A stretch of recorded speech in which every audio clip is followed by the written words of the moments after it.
High! আজকে আরো একটা নতুন ব্লগে আপনাদের সবাইকে জানাই স্বাগত।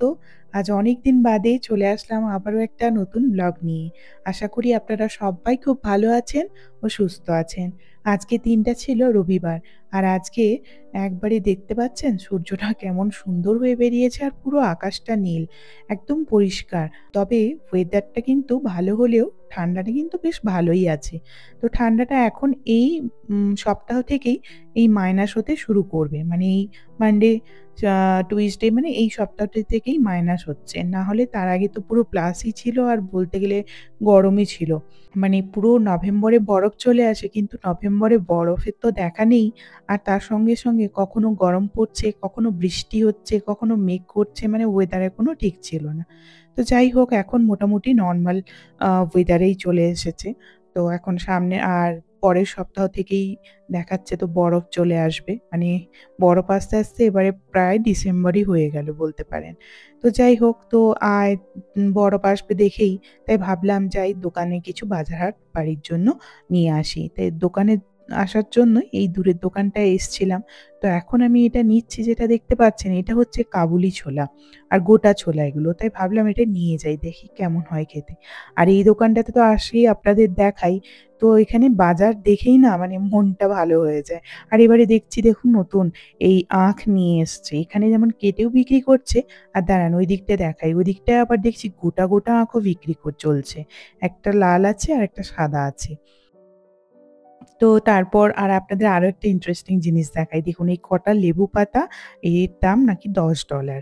এই লেবু পাতা দিয়ে তো জানেন লেমন মানে চিকেন হয় খুব ভালো আর বা চা খাওয়াও যায় খুব ভালো। তো যাই হোক তো এত দাম আর নিলাম না। তো আর এদিকে দেখুন ওই লাইভ যে ক্র্যাব, লবস্টার আর এই মাছগুলো আমি কি জানি, কিরকম মাছ জানি না কেমন সাপের মতো দেখতে অদ্ভুত। যাকগে তারপরে বাজার হাট করেই তো ফিরে গেলাম বাড়ি। এখন সূর্য প্রায় অস্ত গেল। সারাদিনটাই চলে গেল। দুপুরে খাওয়া-দাওয়া করে বেরিয়েছিলাম। তারপরে এই রাতে ফিরে বিকেলে এখন ওই দুজনে বসে ওই যে বললাম কাবুলি ছোলাগুলো নিচ্ছিলাম, ওগুলো নিয়ে এখন ছাড়িয়ে ফেলেছি দেখুন। আর কি মিষ্টি খেতে! ওগুলো কিন্তু একটার মধ্যে একটা আর দুটো এরম করে ছোলা ছিল। তো যাই হোক ওটা করার পর ছাড়িয়ে নেওয়ার পর ওটাই দিয়ে আজকে দেখি কি বানানো যায়। আর তার সঙ্গে এই চা পাতাটা আজকে নিয়ে এসেছি ওখানেই একটা দোকান থেকে। তো আর আমার কাছে গ্রিন টিটা পুরো শেষ হয়ে গেছিল। এটা গ্রিন টি। তো এই গ্রিন টিটা দেখুন কিরকম মানে আমাদের ওখানেও গ্রিন টি আমি দেখেছি কিন্তু এত ভালো সত্যি আমি দেখিনি। এটা পাতাগুলো সমস্ত একটা গোটা, গোটা পাতা শুকনো। তো চা মানে এই চাটা যখন করে খেয়েছিলাম সত্যি এটা গ্রিন টি মনে হচ্ছিল না। মানে এত ভালো বিশ্বাস করুন। গ্রিন টি মানে আমরা কি জানি তেতো, কিন্তু এটা একবারে তেতোর কিছুই নেই। মিষ্টি, মিষ্টিই লাগছিল বরং। আর চা পাতাগুলো আপনাদের দাঁড়ান দেখাই দেখুন। একদম গোটা, গোটা পাতাগুলো আর একদম সেই চা গাছের যে একদম আগার পাতাগুলো হয় না নরম পাতাগুলো সেইগুলোই। যার জন্যই এত ভালো টেস্ট। যাকগে খুব ভালো গ্রিন টিটা পেয়েছি। আর এই যে দেখছেন এই ছোলা আর বাড়িতে একটু পনির রাখা ছিল, ওই পনির দিয়ে আর ওই ছোলাটা দিয়ে আর কিছু আলু দিয়ে ওর জন্য বানাচ্ছি আমি একটা তরকারি, রুটি খাবে। আর আমার জন্য কয়েকটা কাঁচা রেখেছিলাম যেটা দিয়ে আমি দেখুন এটা বানিয়েছি স্যালাড। এটা আমার খাওয়ার আর ওর জন্য এই তরকারি আর ওর কিছু স্যালাড আর রুটি। ব্যাস এইটা হচ্ছে ওর খাবার। এটাই আজকে আমাদের রাতের ডিনার। তো চলুন এখন খেয়ে নিই। আর আপনারা তো জানেন আমি ওয়েটটা মেইনটেইন করার জন্যই আমি এখন ওই আ বলতে পারেন আমি একটু ওই স্যালাড-ফ্যালাডই খাচ্ছি। তো ওয়েটটা মোটামুটি কমাতে পেরেছি। ৩ কেজি প্রায় কমে গেছে। এই দেখুন 67 ৩০০ কিন্তু ২ দিন ধরে দেখাচ্ছিল আপনার কম দেখাচ্ছিল। তো মানে 67 ই দেখাচ্ছিল। তো হঠাৎ ৩০০ জানি না কিছু মিসম্যাচ হয়েছে যাকগে। তো তারপরে দেখুন এটা ছিল সোমবারের সকালবেলা। তো অনেকদিন ভাবলাম আর এখন মানে বাইরে খুব একটা বেরোনো হয় না, যাওয়াও হয় না। তো ভাবলাম আজকে একটু হেঁটে আসি। তো হাঁটতেই এসেছিলাম তো আর আপনাদের ভাবলাম বাইরেটাও একটু দেখাই। এদিকে তো আপনাদের দেখিয়েছিলাম আগে কেমন পুরো সবুজ ছিল চারিদিকটা। আর এখন দেখুন পুরো একদম সমস্ত শুকিয়ে কাঠ হয়ে গেছে। আর যে গাছগুলো দাঁড়িয়ে আছে দেখতে পাচ্ছেন ওগুলো সমস্ত ওই ক্রিসমাস ট্রি। তো আর ওই দূরের পাহাড়গুলো দেখুন ওই পাহাড়ের চূড়াগুলোয় বরফ পড়ে আছে। যেন দেখতে অদ্ভুত সুন্দর লাগছে সাদা, সাদা হয়ে আছে। তারপর এবার বাড়ি ফিরে গেলাম আর বাড়ি ফিরে দেখাই আপনাদের এই যে গাছটা চন্দ্রমল্লিকা ওটা এখন ঘরের মধ্যেই রেখেছি, একটা মাত্র ফুল হয়েছে। ভালো করে কেটে দিয়েছিলাম আর টমেটোটাও পেকে গেছে। তো টমেটোটাও এখন তুলে নিলাম। আর বাকি ওপরে দুটো টমেটো আছে, ও দুটো পাকতে শুরু করেছে, তো ও দুটোকেও এখন তুলে নেব। আর তুলে গাছগুলোকে একদিকে করে সরিয়ে দেব। দিয়ে জায়গাটা একটুখানি পরিষ্কার করে নেব। দিয়ে এটা এখন সকালবেলা করব, কারণ এখানে আমি একটুখানি আজকে ডাল ভিজিয়েছিলাম বড়ি দেবো বলে। তো তার জন্যই ভাবলাম, তো এই টব আর গাছগুলোকে একটু সরিয়ে নিই। আর বললাম না আপনাদের, সামনের সপ্তাহ থেকে তো বরফ শুরু হয়ে যাবে। তাই ভাবলাম এ সপ্তাহে যখন ঠান্ডাটা ভালোই মোটামুটি পড়েছে, তো বড়িটা দিয়েই ফেলি। আর আগের সপ্তাহগুলোতে তো বৃষ্টি, রোদ্দুর তেমন খুব একটা ছিল না, তাই আর দিয়ে উঠতে পারিনি। আর এই যে দেখছেন, এটা আমার সকালবেলার হচ্ছে ব্রেকফাস্ট। কারণ ব্রেকফাস্টটা করে নিই। আর ও ব্রেকফাস্ট আর ওর টিফিন নিয়েও চলে গেছে অফিস। তো আমি এখন এই ব্রেকফাস্টটা করলাম। বিশেষ কিছু না, এতে আছে শসা আর কলা আর দই আর কিছু আলমন্ড, হানি এইসব করে নিয়ে ব্রেকফাস্ট এটা করে নিলাম। আর ডালটাও দেখুন বেটে নিয়েছি। আর বেটে এখন আমি ওই একা একাই মানে ভালো করে তো ডালটা ফাটাতে হয়। কেউ একজন থাকলে খুবই ভালো, মানে সুবিধে হয়, হেল্প হয়। কিন্তু কি আর করা যাবে? তো একা একা যতটা পেরেছি, এই দেখুন বড়িগুলো আমি দিয়ে নিচ্ছি।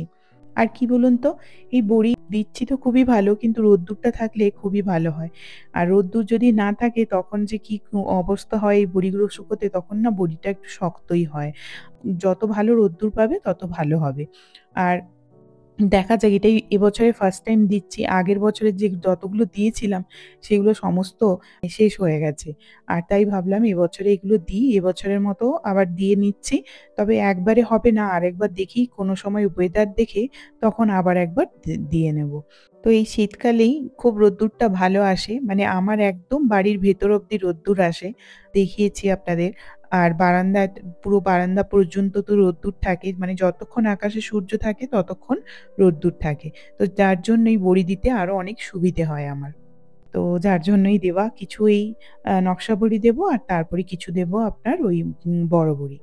তো এগুলো করে একে, একে করে এই পোস্ত। আর ঘরে আসলে আমি এগুলো সমস্ত প্রায় তিলেরই বানাই। কিন্তু তিলটা খুব একটা বাড়ির মধ্যে ছিল না। আনাও হয়ে ওঠেনি আর। তো তাই ভাবলাম যা আছে, আছে ওই পোস্ত দিয়েই দিয়ে দিই। তো এই ভেবেই পোস্ত দিয়ে দেখুন আ দিয়ে নিচ্ছি। হয়তো আমার ডিজাইনগুলো অত ভালো হচ্ছে না। তবে যতটা যেভাবে পেরেছি সেভাবেই দিচ্ছি আরকি। আর আমার মা তো আপনাদের আগেও বলেছি, আমার মা খুব ভালো বড়ি দিতে পারে। মানে ডিজাইন বলুন আর সবকিছু বলুন, মা খুব ভালো দেয়। আগে যখন ইন্ডিয়াতে থাকতাম, তখন কিন্তু ওখানেই মার কাছ থেকে, মানে বাড়ি গেলেই ওখান থেকে নিয়ে আসতাম। আমি আর দিতাম না কোনোদিন। তো এখানে আসার পর তো এত দূরে তো পসিবল নয়। তো যার জন্যই এখন ওই নিজেই দিই। আপনারা ভিডিওটা দেখলে অবশ্যই জানাবেন কেমন হয়েছে বড়িগুলো। আর আমি কিন্তু এটা দিচ্ছি, মানে আমার 2nd ইয়ার। মানে 1st ইয়ার আগে গত বছর দিয়েছিলাম আর এটা হচ্ছে 2nd ইয়ার আমার।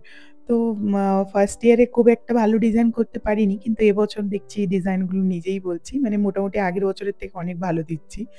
তো জানি না আপনাদের কেমন লাগবে। তবে আমার কিন্তু তিলের বড়িটাই বেশি পছন্দ খেতে। আমার পোস্তরটা খুব একটা ভালো লাগে না। মোটামুটি খারাপ লাগে না, তবে আমার তিলেরটা বেশি পছন্দ। তো যার জন্য বাড়িতেও মা আমার জন্য তিলের বেশি করেই বানিয়ে রাখতো। তো এখন তো আর সেই নেই, তো নিজেকেই বানাতে হয়। তো যাই হোক, এবার চলুন, এই বড়িটা তো হয়ে গেছে প্রায়। এইবার বড় বড়িগুলো এক, এক করে দিয়ে দিই। আর আমার কাছে তো বাড়িতে অত থালাপত্র নেই। তো যার জন্য এই যে বেকিং ট্রে গুলো ছিল, তো সেগুলোকেই আমি থালা হিসেবে কাজে লাগিয়ে দিয়েছি। তো দেখুন এখন বড়বড়িগুলোও দেওয়া হয়ে গেছে। এবারে একে, একে আমি বারান্দায় এগুলো দিয়ে আসবো। দেখুন বারান্দায় খুব ভালো রোদ্দুর তো এখনো অব্দি আছে। তো ভালো রোদ্দুর পেলেই ভালো। আর দেখুন ওই গাছগুলোকে সমস্ত সরিয়ে ওখানে পরিষ্কার করে মোটামুটি আমি এখন রোদ্দুরে এগুলো দিয়ে দিয়েছি। আর দেখুন রোদ্দুরটা বেশ ভালোই আছে। তবে মেঘের আনাগোনা চলছে। জানি না কতটা কি রোদ্দুর পাবে। মোটামুটি দেখাচ্ছে তো কাল পরশু ভালো মোটামুটি রোদ্দুর থাকবে। তো সেই হিসাবে যদি শুকিয়ে যায় তো খুব ভালোই হয়। চলুন, বড়ি দিয়ে উঠতে, উঠতে অনেক বেলা হয়ে গেছে। এখন দুপুরের লাঞ্চটা সেরে নেব। আর দুপুরে কি বিশেষ কিছু না, কিনোয়া খিচুড়ি বানিয়েছিলাম দুদিন আগে, ওটাই রাখা আছে। আর সঙ্গে সয়াবিন, আলু আর পনিরের তরকারি। ওগুলোই বের করে এখন গরম করে নেব। আজকের ব্লগটা এই পর্যন্ত। ব্লগটা কেমন লাগলো অবশ্যই জানাবেন। ভালো লাগলে একটা লাইক করে দেবেন। আর সবাই খুব ভালো থাকবেন। আসি আজকের মতো। চলে আসবো আবার কোনো একদিন অন্য কোনো ব্লগ নিয়ে। আজকের মতো টাটা।